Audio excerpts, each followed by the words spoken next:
Hello everyone, स्वागत है आप सभी का हमारे YouTube channel learn and grow by Nishi में, जिसमें आप जानते हैं कि क्लास 10th के जो है हमारा हिंदी मीडियम सिलेबस है मैथ्स का, वो हम कवर कर रहे हैं। तो जहाँ यहाँ पर हमारा क्या चल रहा है, चैप्टर 3 दो चर वाले रेखिक समीकरण, जिसमें एक्सरसाइज है आपकी 3.2। क्वेश्चन नंबर है आपका 3 का, ये है 4th पार्ट। ठीक है, 6th पार्ट है ये आपका, है ना। तो देखिए 6th पार्ट है जो उसमें आपको क्वेश्चन पढ़ना है। सबसे पहले 5 वर्ष बाद जैकब की आयु उसके पुत्र की आयु से 3 गुनी हो जाएगी, और 5 वर्ष पूर्व जैकब की आयु उसके पुत्र की आयु की 7 गुनी थी। तो उनकी वर्तमान आयु क्या हो जाएगी यहाँ पर। ओके, ये आपका क्वेश्चन है। तो देखते हैं, सबसे पहले हम वर्तमान आयु देख लेते हैं। तो जैकब की आयु, माना कि जैकब की आयु यहाँ पर क्या है आपकी, जैकब की आयु हम मान लेते हैं x, और जैकब के पुत्र की आयु क्या मान लेते हैं हम, y है। तब प्रश्न अनुसार पहली शर्त, 2 शर्त है यहाँ पर। तो पहली शर्त हम लेते हैं 5 वर्ष बाद जैकब की आयु। तो 5 वर्ष बाद जैकब की आयु क्या हो जाएगी, बाद की बात हो रही है तो हम यहाँ पर क्या कर देंगे, जैकब की आयु में 5 वर्ष प्लस कर देंगे। इसके बाद लिखिए 5 वर्ष बाद उसके पुत्र की आयु क्या हो जाएगी, y + 5, है ना, हो गई। तो वो क्या बोल रहे हैं, जैकब की आयु उसके पुत्र की आयु की 3 गुनी हो जाएगी। किसके, उसके पुत्र की आयु के, क्या बोला गया है, उसके पुत्र की आयु की कितनी गुनी हो जाएगी, 3 गुनी हो जाएगी।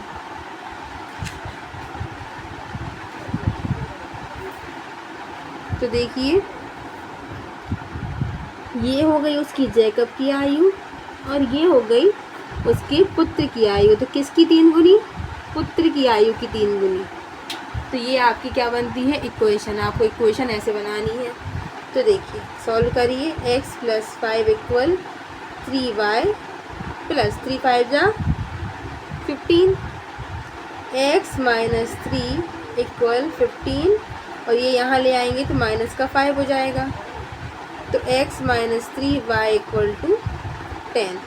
तो ये क्या हो गई आपकी इक्वेशन 1 हो गई। इसी तरह से अब हम क्या करेंगे, दूसरी शर्त देखते हैं। तो दूसरी शर्त कि 5 वर्ष पूर्व जैकब की आयु, है ना। तो यहाँ पर 5 वर्ष पूर्व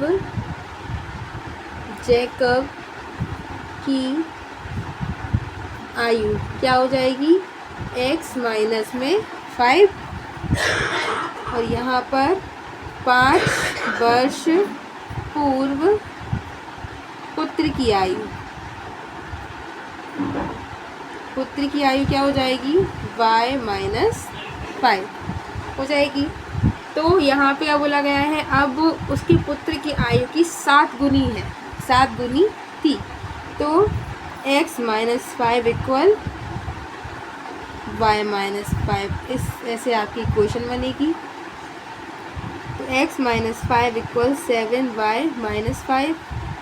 तो x - 7y = -5 और प्लस का 5, सॉरी यहाँ पर 7 × 5 = 35 होगा। ओके, 35 और ये प्लस का 5। तो x - 7y = -30। ये आ गई आपकी इक्वेशन 2। तो आप क्या करेंगे, इक्वेशन 1 एंड इक्वेशन 2 को सॉल्व करेंगे, जिससे हमें x और y के मान मिलेंगे, और तब हमारी वर्तमान जो आयु है जैकब और उसके पुत्र की, वो हम फाइंड कर पाएंगे। ओके, तो ये है हमारी इक्वेशन, दोनों इक्वेशन आपकी। ठीक है, तो अब हम कैसे सॉल्व करेंगे यहाँ पर। देखिए, अगर यहाँ पर दोनों जो x और y हैं ये डिफरेंट होते तो हम क्या करते, इसमें विलोपन लगाते या प्रतिस्थापन लगाते।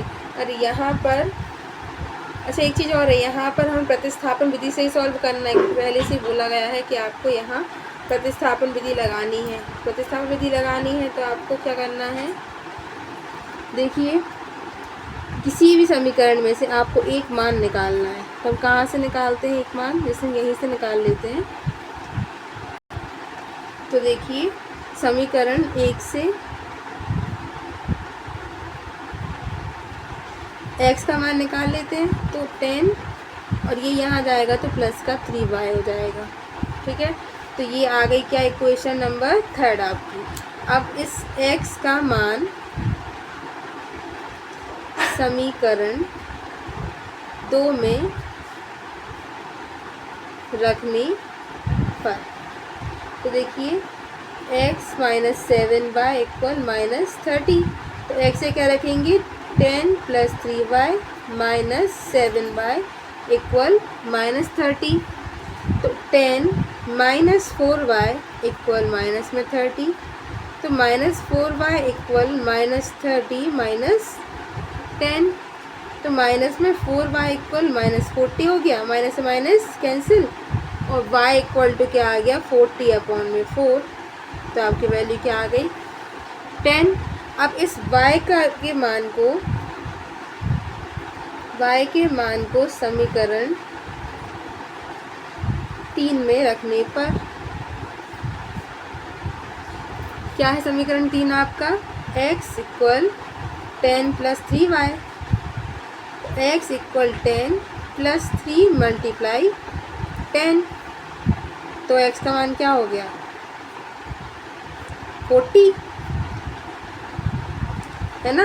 इसका मतलब क्या था आपका, जैकब की आयु जो थी वो x थी। तो जैकब की वर्तमान आयु 40 वर्ष 40 वर्ष है, और उसके पुत्र की आयु